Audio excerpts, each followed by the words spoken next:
Hello guys, আসসালামু আলাইকুম, welcome to আজকে আমি শিঙি মাছ রান্না করবো। ভিডিওটাকে যদি ভালো লাগে তাহলে লাইক কমেন্ট শেয়ার করবেন। দেখো আমি শিঙি মাছটাকে আগে ভালো করে ঘষে নিব, ভালো করে বেছে টেছে, তারপর হলুদ নুন তেল দিয়ে মেখে তারপর যে গরম তেলে ভেজে নেব। লাল লাল করে ভেজে নেওয়ার পরে এটাকে উঠিয়ে নিব।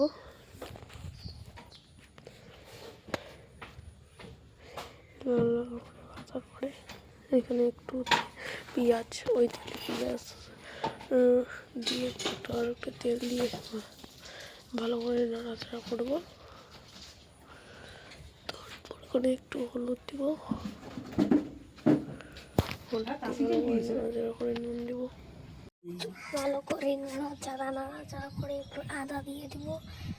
আদা দেওয়ার পরে একটু নাড়াচাড়া করবো।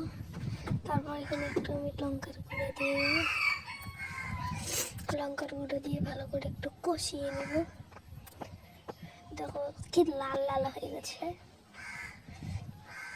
এখন একটু পানি দিয়ে যখন ফুটে আসবে তখন আমি এখানে মশলা দিয়ে দিলাম, গরম মশলা দেওয়ার পরে ফুটে গেলে তখন গরম মশলা দিলে জিরা মশলা দিলাম। তারপর এখানে মাছটা দিয়ে যখন ফুটে গেলে তখন আমি নামিয়ে নিলাম। ভিডিওটাকে ভালো লাগলে লাইক কমেন্ট শেয়ার করবেন।